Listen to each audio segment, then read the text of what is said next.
আসসালামু আলাইকুম। কি অবস্থা সবার? কেমন আছেন সবাই? আশা করি সবাই ভালো আছেন। আলহামদুলিল্লাহ আপনাদের দোয়া আমিও ভালো আছি।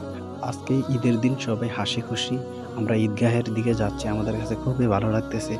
আর আপনারা কে কোথায় নামাজ পড়তে যাচ্ছেন? আপনাদের ঈদগাহের একটা ছবি আমার কমেন্ট বক্সে দিয়া যাইন। আমি যদি Facebook পেজে এগুলা ছাড়ি তাহলে Facebook পেজে দিয়েন। আর YouTube চ্যানেলে যারা দেখবেন YouTube চ্যানেলে সাবস্ক্রাইব করে দিয়েন।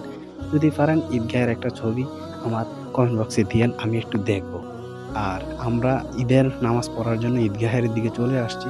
ঈদের নামাজ পড়ার জন্য সবাই আসে না এখনো। যারা মুরুব্বি আছে তারা ঈদগাহে আইসা বইসা রইছে। আর যারা যুবক আছে, চাচা, চাচাতো ভাই, জেঠা, জ্যাঠাতো ভাই যারা আছে হেরা এখনো আসতেছে। খতিব সাহেব এখন বয়ান করতেছে, আমরা বয়ান শুনতেছি। বয়ান শেষ আমরা নামাজে দাঁড়ায় গেছি, কারণ বেশি দেরি করে লাভ নাই। আমাদের এই জায়গায় জামাতের টাইম দেওয়া হয়েছিল 8:30 তো তাড়াতাড়ি করে নামাজে দাঁড়ায় গেছে। নামাজ শেষ, এরপরে খুতবা শুরু হয়ে গেছে। আর ঈদের নামাজ এভাবেই পড়া হয়। আগে নামাজ, এরপরে যায়া খুতবা। তো খুতবা পড়তেছে, খুতবা শেষ। এখন আল্লাহ তাআলার কাছে সবাই মাপ চাইতেছি। যেন আল্লাহ তাআলা যেন আমাদের ৩০ টা রোজায় যেন আল্লাহ তাআলা কবুল করে। ওই দিক দিয়ে চিন্তা করে আমরা সবাই এখন আল্লাহ তাআলার কাছে দোয়া করতেছি। আল্লাহ তাআলা যেন আমাদেরকে মাফ করে দেয়। তো দোয়া শেষ করে আমরা সবাই চলে আসছি মাঠে। আমরা ছবি তোলার জন্য।